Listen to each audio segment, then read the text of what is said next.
Người ta ghét cơn mưa vì luôn mang theo nỗi buồn. Trời đổ cơn mưa ngâu, so no one can see me cry.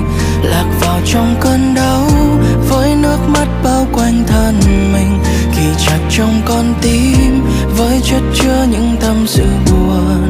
Vào ngày mưa rơi lại buồn nhớ đến.